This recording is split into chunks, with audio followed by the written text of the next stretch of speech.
Buenas tardes, amables televidentes, bendiciones para todos.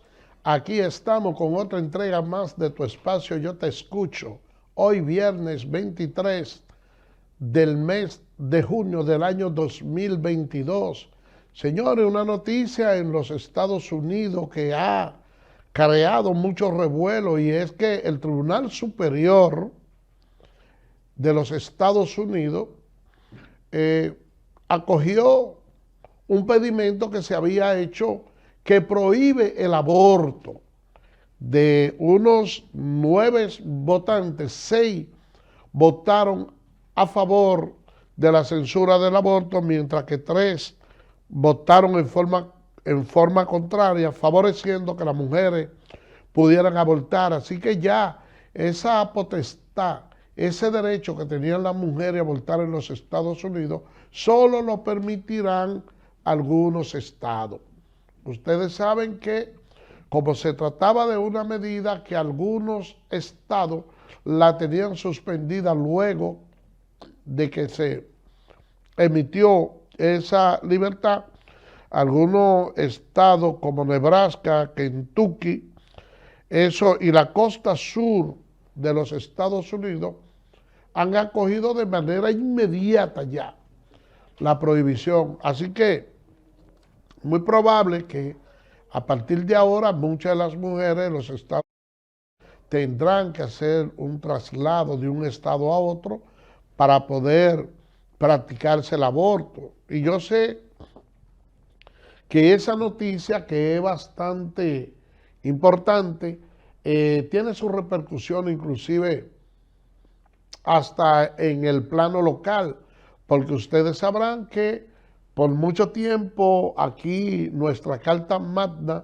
que ha sido objeto y se ha estado planteando la modificación, ha tenido parte de sus escollos en esos grupos que reclaman precisamente la libertad que tienen las mujeres de abortar. Y ya cuando en una sociedad tan liberal, tan democrática como los Estados Unidos, se hace ese impedimento, pues lógicamente que baja un poco esa adrenalina que tenían esos sectores que favorecen el aborto. Por nuestra parte, aquí, yo siempre he estado en desacuerdo, salvo aquellos momentos especiales o esas causales donde la vida de la madre está en peligro. Pero que una persona libremente tenga la oportunidad de abortar, yo realmente nunca he compartido esa parte. Hay diferentes teorías que se manejan a favor y en contra. Benito Juárez dijo que respeto al derecho ajeno es la paz. Y yo respeto todo el que opina contrario a como lo estoy haciendo yo, pero la verdad es que, señores, una criatura que no le ha pedido a usted que la traiga al mundo, entonces usted venir, extirparla, sacarla del vientre, matarla de manera indefensa, no es correcto. Ya no creo que valga la pena seguir mencionando aquí aquellos casos excepcionales donde se atribuye muchas veces que hubo violación. Y yo le digo, yo le voy a decir algo. Aquellos grupos que promueven la libertad para el aborto tienen razones de mucho peso, tienen razones de mucha contundencia. Y yo le voy a decir lo siguiente: si uno verdaderamente supiera que la prohibición del aborto solo se va a permitir en esos casos que plantean los grupos que propugnan por él, yo diría que la mayoría de las personas estuviera de acuerdo, porque son causas notables. Imagínense ustedes, a uno le llega una hija que alguien la ha violado, entonces tener esa dar a luz un muchacho de una persona desconocida, o por ejemplo, por ponerle otro ejemplo, una violación a una mujer casada. ¿Qué usted dice de una pareja que sea rubio como la leche y entonces venga y se cuele un niche del color mío y embarace a esa persona? Bueno, usted dirá, o la infelicidad que pudiera crearle ese matrimonio cuando esa mujer se vea obligada a parir y cuando se ve ese muchacho de tez oscura en medio, probablemente, si son 5, donde ya hay 2 blanquitos adelante, después sale el morenito, y si luego tienen 2 más, las explicaciones que hay que darle, porque la gente va a tener en cuestionamiento la moral de la mujer siempre, pero ven acá, ¿y qué habrá pasado ahí? Ese no es hijo de ese hombre. Entonces, hay que, en una sociedad como la nuestra, donde dice este famoso bachatero, se me escapa, Joe Vera, que lo que molesta no es el cuerno, que lo que molesta es el cuchicheo. Entonces, cuando llega esa familia a un lugar que comienza el cuchicheo, entonces hay que irle explicando a cada uno, no, fue que a esta señora la violaron en una ocasión. Y vamos a ver también de parte de esa madre que tiene un hijo no deseado, cuál será su actuación frente a él.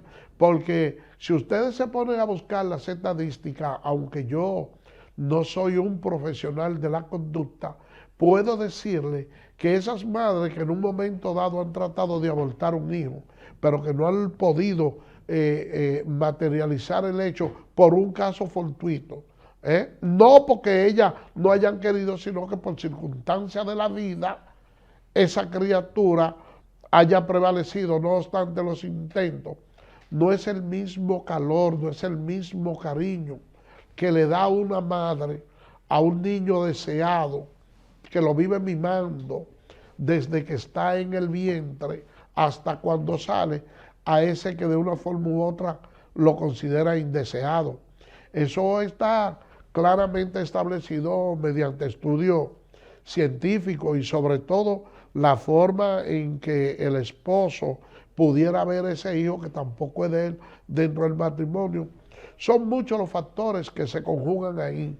Pero también, señores, cuando uno se pone a pensar en lo que es la vida y se pone a ver alguna figura ilustre que han alcanzado altos méritos en diferentes sociedades, que han sido de una forma, que de una forma u otra sus madres han querido abortarlo, también se encuentra con un ejemplo bastante positivo que diría, vale la pena el veto, vale la pena que no se permita el aborto en ninguna de las causales. Vamos a hacer la primera pausa y regresamos en breve.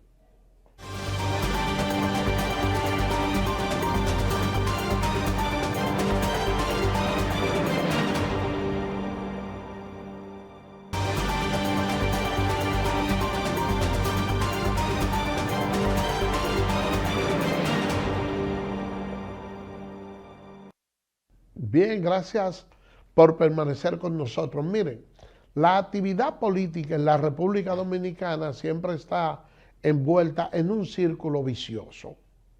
Cuando un partido está en la oposición, hace la denuncia y dice que el presidente está en campaña. Eso sucedía cuando el presidente era Danilo Medina, y ahora ocurre igual que el presidente Luis Abinader, ahora los PLDistas, que tenían justificación en aquel entonces y decían que el presidente sencillamente estaba en sus inauguraciones, lo veían así.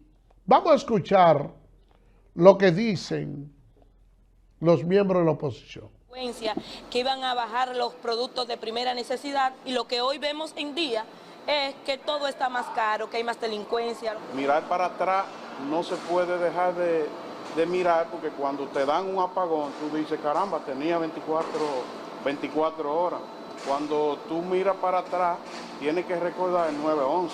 Para los voceros de los senadores del PLD y Fuerza del Pueblo, con el acto masivo de este domingo, el jefe de Estado dejó abierta la campaña reeleccionista. Ya él ha aperturado la campaña en franca violación a lo que establece la ley electoral y el régimen electoral, y nosotros no nos vamos a dejar provocar. Nosotros seguimos sumando estrellas y nosotros seguimos fortaleciendo y haciendo crecer al partido. El presidente ayer en su actividad dio un discurso reeleccionista y llama poderosamente la atención al pasado.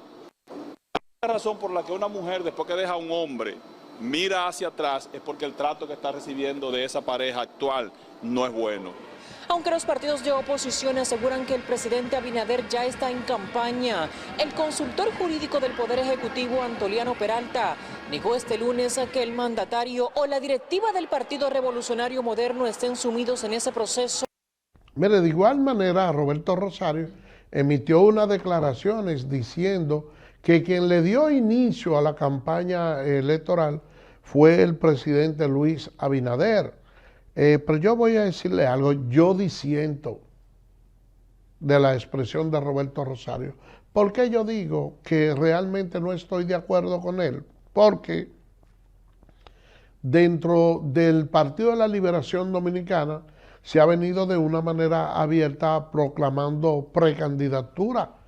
Nosotros recordamos que ya hay dentro de esa organización personas que tienen equipos de campaña y que abiertamente han dicho que tienen aspiraciones para de una forma u otra competir por una candidatura presidencial, aun cuando la campaña política está cerrada.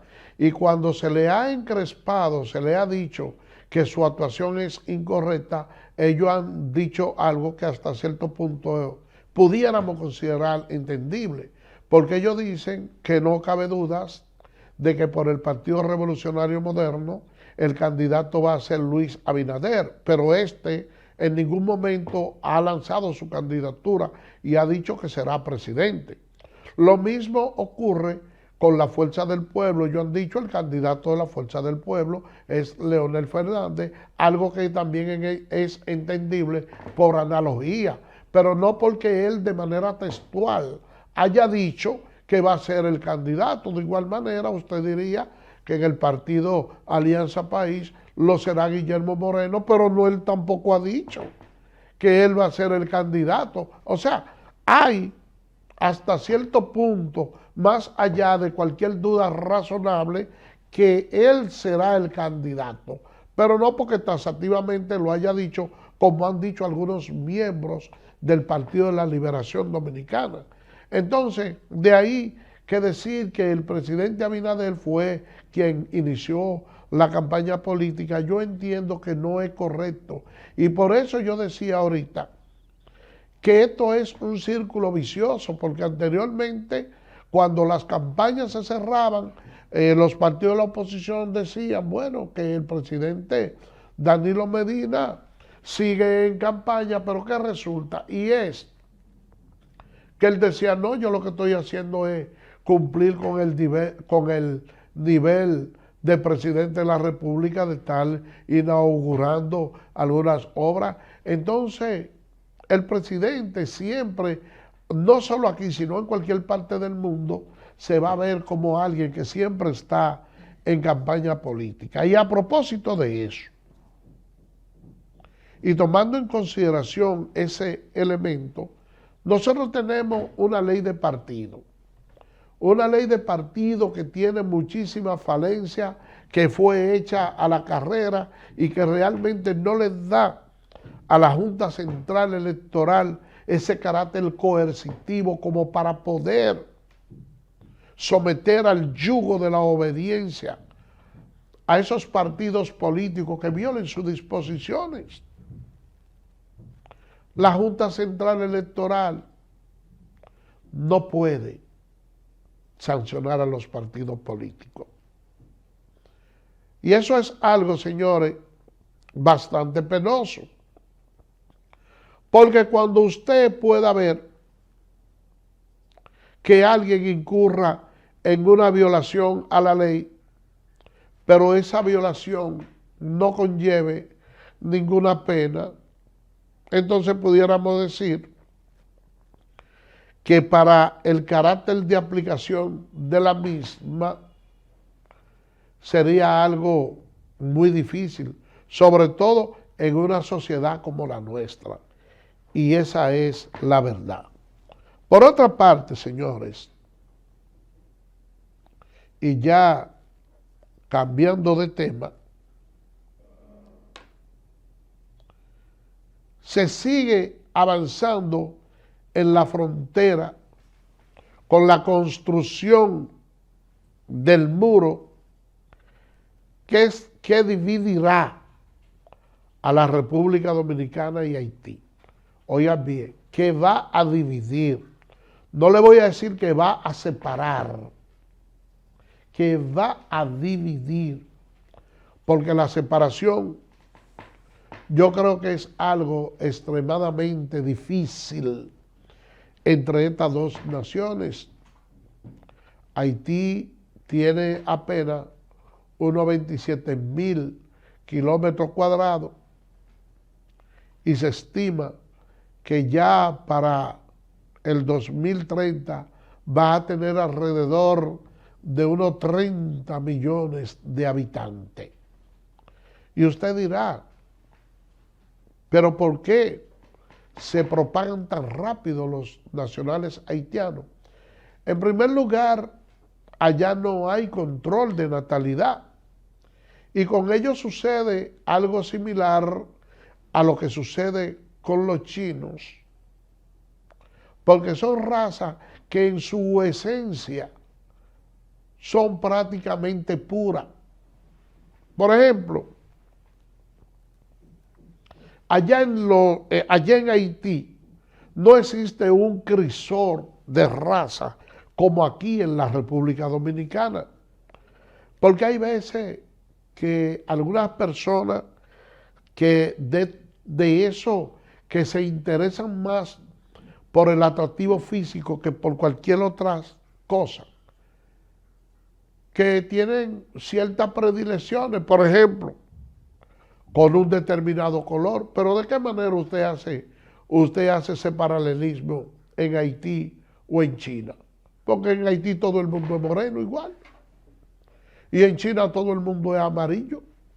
Entonces, cuando esa raza, que en su esencia no hay ese paralelismo, que todos se parecen, bueno, pues la conjugación se hace mucho más rápida. ¿Y qué puede hacer una cantidad de personas tan grande con un territorio bastante limitado y sobre todo depredado? Bueno, pues lo lógico es que esas personas salgan a otros países en busca de mejor vida. Y el Estado haitiano no hace esfuerzo alguno para evitar que sus ciudadanos salgan del país. Es todo lo contrario. Ellos mejor motivan a que los ciudadanos sean inmigrantes en otros países, a que emigren a otros países, porque a ellos les conviene la emigración. Bueno, porque eso se traduce en remesa, porque esos haitianos que están por allá, entonces le envían remesa a sus familiares que viven allá, porque déjenme decirle que el nacional haitiano, aunque aquí uno lo ve a ellos que hasta cierto punto se portan como si fueran personas desunidas, son muy amantes de sus familiares. Y yo diría que una de las razones por la cual aquí ellos tienen cierta desunión es porque cuando usted sale de su país a otro a buscar una mejor vida, entonces usted trata de ahorrarse al máximo la cantidad de dinero que usted consigue para usted y para su familia. Entonces usted no lo va a vivir desplegando ese dinero en otro país. y usted considera, usted dice, bueno, pero si yo estoy trabajando aquí forzándome, que se esforce también, porque cada quien piensa en sus propios intereses y hacer lo suyo. Pero ahora mismo, uno de los mayores aportes, yo le diría que el mayor, al Producto Bruto Interno de la República de Haití son las remesas. Asimismo, entonces, cuando usted se va al plano agrícola, se da cuenta que por las dificultades que presenta su terreno, por la falta de agua, por la falta de técnica y sobre todo por la falta de institucionalidad como para tener organismos como tenemos nosotros aquí, como el Ministerio de Agricultura, Banco Agrícola, dando facilidades y una serie de programas para cultivar la tierra. Ellos no tienen eso en su país. Y es por eso que hay una hambruna galopante y eso es algo bastante lamentable, porque la verdad es que nosotros no tenemos la capacidad para resolver los problemas de ellos y los nuestros también. Pero de una forma u otra hemos tenido que tirárnoslo al hombro porque la comunidad internacional poco le importa. Porque se trata de un país pobre donde no hay combustible, donde no hay diamante, donde el oro y cualquier otro metal que ellos puedan tener no es lo suficiente como para provocar que organismos internacionales se interesen en la suerte de ese país. Ahí yo veo unas declaraciones que ha estado dando el alto mando de las Fuerzas Armadas y de la Policía Nacional, diciendo que las autoridades dominicanas están preparadas ante cualquier amenaza que provenga del vecino país de Haití. Y déjenme decirle que eso no es verdad. Nosotros no tenemos la capacidad para decir que estamos lo suficientemente preparados. Porque lo más importante para ganar una batalla es usted conocer el terreno. Y déjenme decirle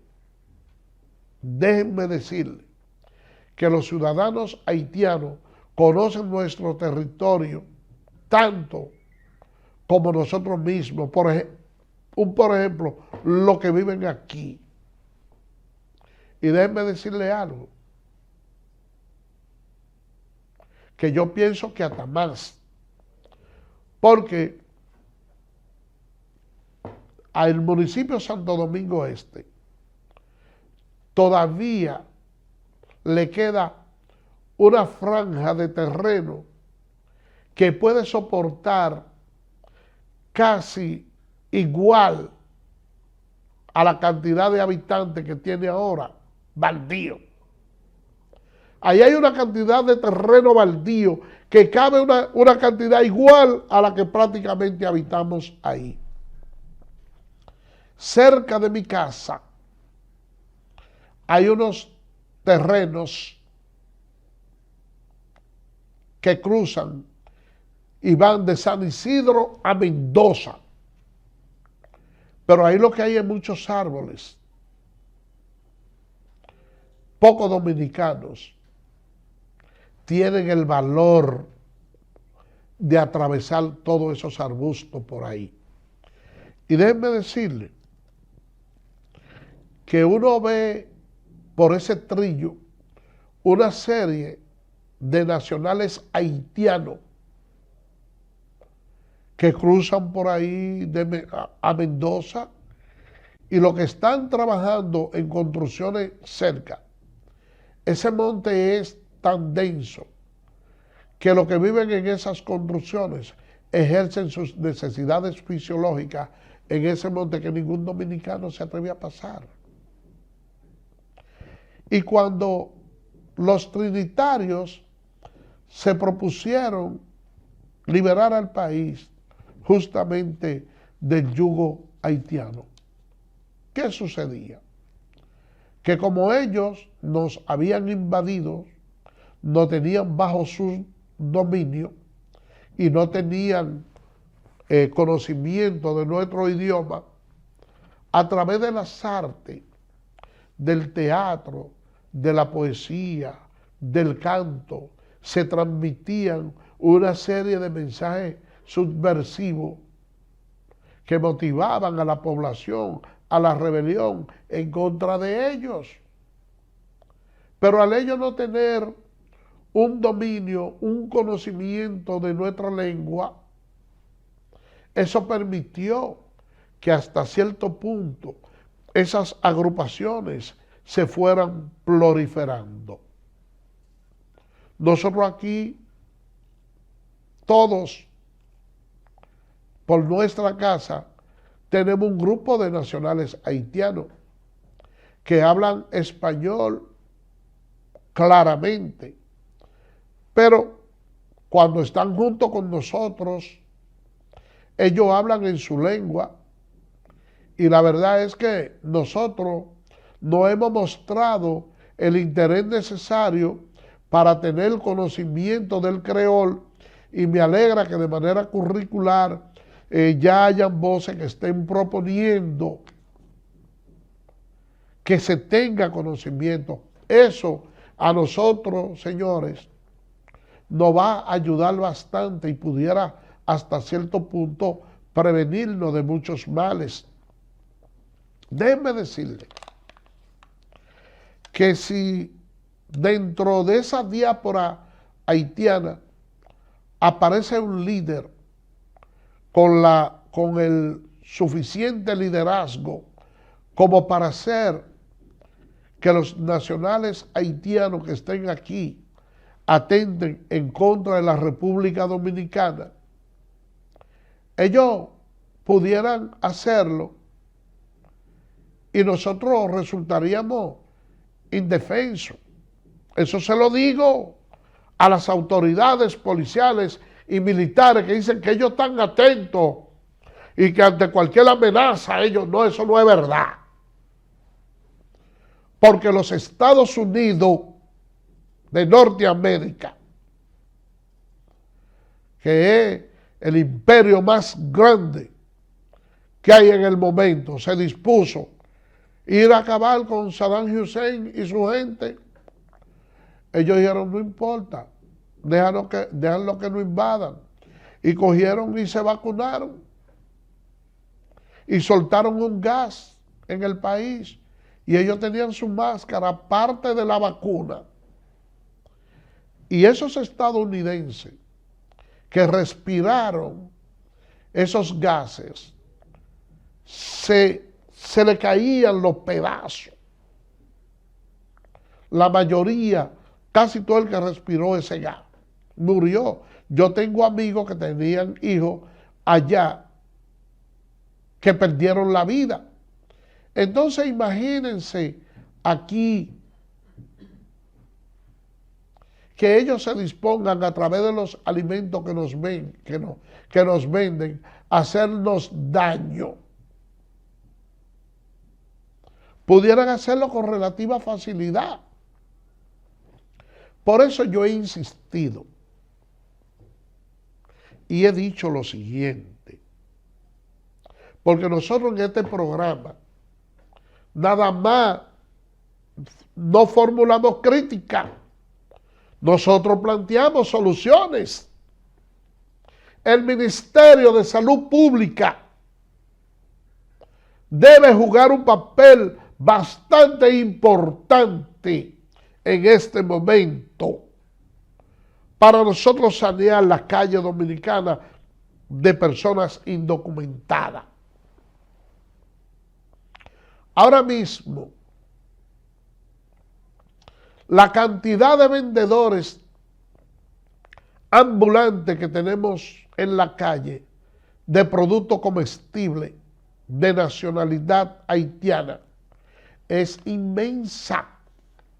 Y ustedes se creen que si el Ministerio de Salud Pública emite una resolución en la cual establece que todo extranjero para vender producto comestible tiene que estar provisto de una licencia de salud pública que certifique que está apto para vender.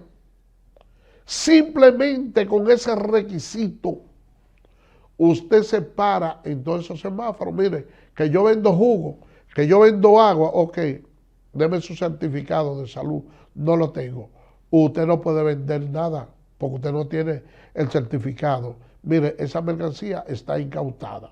Ah, que yo vendo maní tostado, que yo vendo maíz salcochado, maíz asado. Su licencia no la tiene.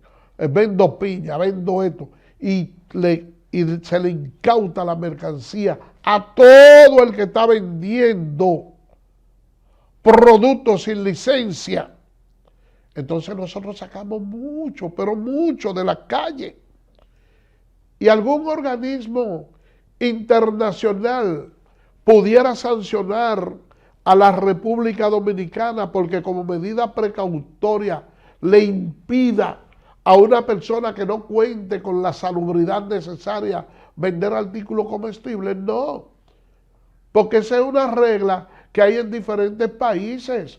Miren, en Venezuela hay unas personas que aquí hay mucho de esa nacionalidad, pero que yo prefiero reservarme ahora mismo el nombre, que no pueden vender en Venezuela, le tienen prohibido tener restaurante y tener negocio de venta de comida por la insalubridad que presentan y no pueden vender en Venezuela. ¿Y por qué nosotros aquí no podemos establecer nuestras propias normas?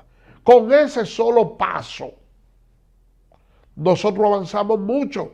Y si le agregamos también que la ley establece sanciones para esos empleadores que tienen trabajadores indocumentados con multa de varios salarios, que ahí se va a desestimular.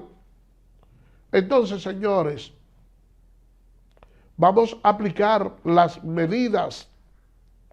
¿Cómo era Venezuela en una ocasión para la República Dominicana? Un paraíso.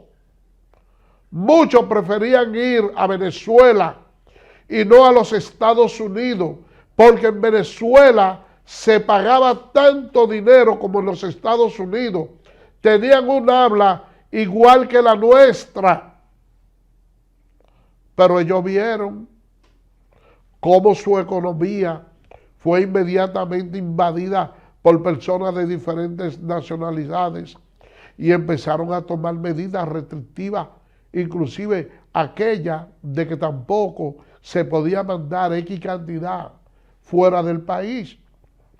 Si ahora mismo, aquí también le decimos a las casas remesadoras, por un asunto como de estabilidad monetaria, que no se puede enviar fuera del país más de 2,000 pesos.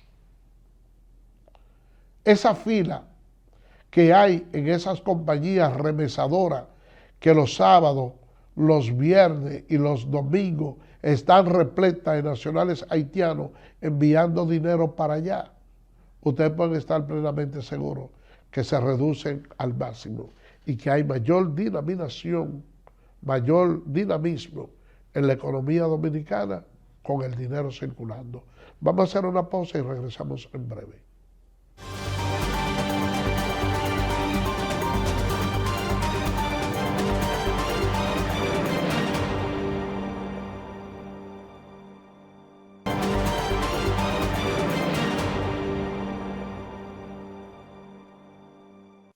Gracias por permanecer con nosotros. Miren, la ley de extinción de dominio sigue siendo un tema controvertido entre los partidos de la oposición y el sector oficialista.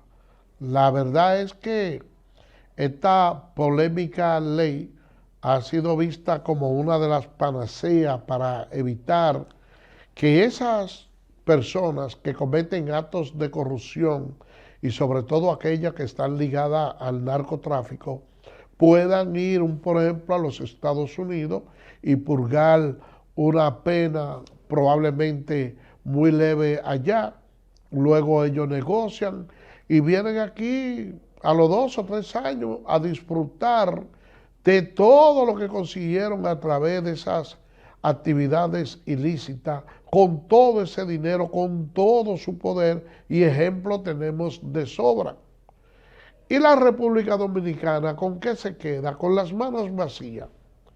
Pero tampoco puede juzgarlo nuevamente por lo que ya fue juzgado en los Estados Unidos, por un principio constitucional que establece que nadie puede ser juzgado 2 veces por la misma causa.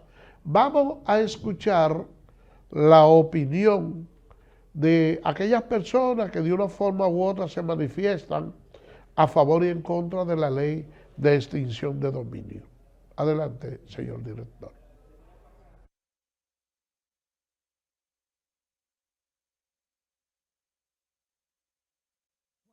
La retroactividad y la evasión fiscal se convirtieron en temas de conflictos que provocó que los PRMistas abandonaran la comisión. O sea, lo que deben dar una explicación en este momento de por qué están en contra de que no se incluya esas evasiones es la parte oficialista, que se retiró porque al contar ello y darse cuenta ya cuando se ha sometido una moción de que vamos a votar, porque ya estaba suficientemente debatido el tema, se retiraron porque no estaban en condiciones de aprobar lo que ellos quisieran. Estamos haciendo una ley modelo. Esta es una iniciativa que va a sentar un precedente porque estos temas antes no se habían tratado. Sin embargo, nosotros, tratándose de una iniciativa moderna, como lo es la ley de extinción de dominio, hemos incorporado lo que tiene que ver con la ilusión. Y yo pienso que esto es sano para la democracia. Pero el senador Antonio Taveras prefirió quedarse y dejar claro que es la oposición la que ha introducido el nuevo elemento de la persecución de los paraísos fiscales como obstáculo para que no se apruebe la ley de extinción de dominio. Pero lo que usted tiene del robo, de la corrupción, no es propiedad legítima, es ilegítimo. ¿De acuerdo? Y ese es el tema central acá, y se quiere confundir con el tema de que no queremos la ilusión. En rueda de prensa, el senador Taveras y la vocera del PRM, Farideh Raful, consideraron que la ley de extinción de dominio no busca introducir la retroactividad, sino perseguir. Miren, señores, como ustedes acaban más o menos de escuchar ahí, ustedes saben, por ejemplo, yo le voy a decir algo.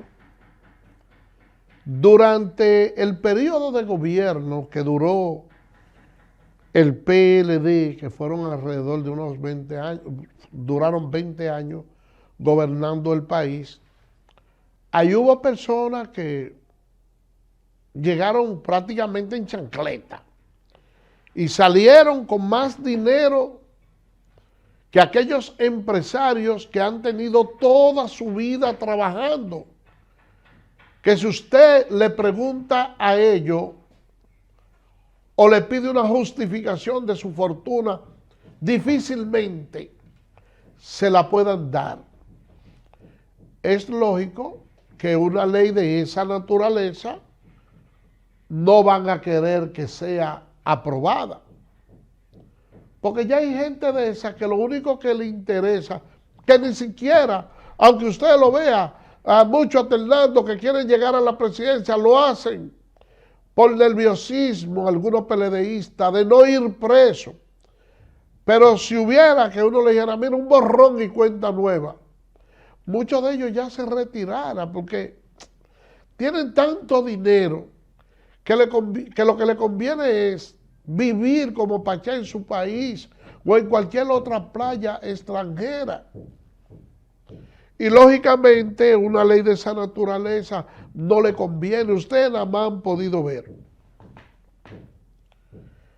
que en lo que va de gobierno, la República Dominicana dio un salto cualitativo en materia de transparencia, según aquellas instituciones que de una forma u otra tienen que ver con la transparencia de los manejos de los fondos públicos.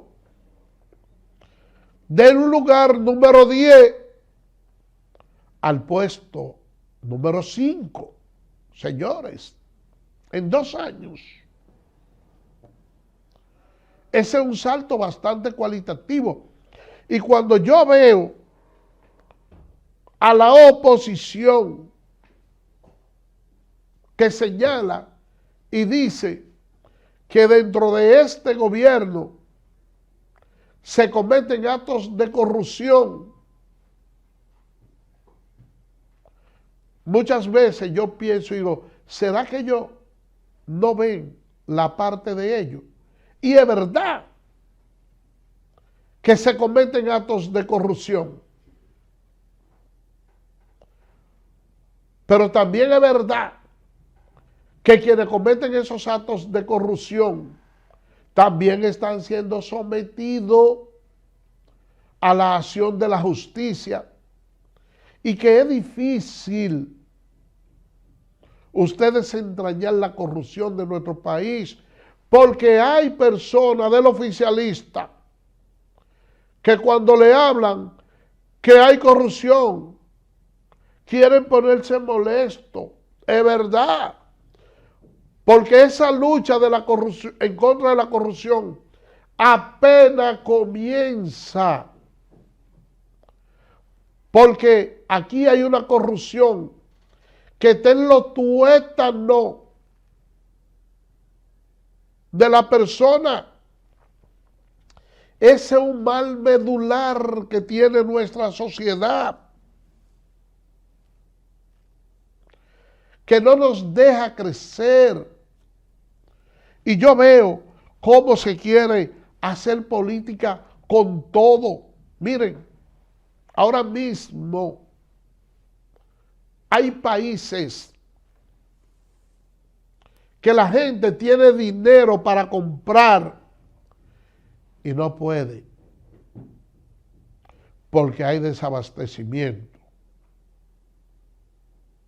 Países que en cierto aspecto tienen mayor nivel de desarrollo que nosotros y no hay donde comprar. Gracias a Dios, en la República Dominicana no hay desabastecimiento porque usted tiene dinero, puede ir a los supermercados y comprar productos aunque estén caros, pero no hay desabastecimiento.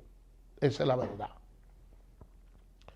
Pero también veo que el presidente de la República hace ciertos sacrificios fiscales para tratar de mantener cierta estabilidad en algunos artículos. Por ejemplo, el gobierno en esta semana va a dejar de percibir 1.600 millones para que los precios de los combustibles se queden inalterables. Y hay que decir algo. Y es que en los últimos días, en los Estados Unidos, se implementó una medida de agravar a un 75% la tasa de interés. Y eso provocó ciertas restricciones en lo que es el consumo de los combustibles. Y la verdad es que los precios de los combustibles han bajado alrededor de 10.50 centavos de dólares, que es algo hasta cierto punto positivo. Pero yo le voy a decir lo siguiente. Nosotros, cuando terminemos de combatir esa corrupción gubernamental, que para mí es de la más peligrosa, entonces tenemos que irnos también a la corrupción privada.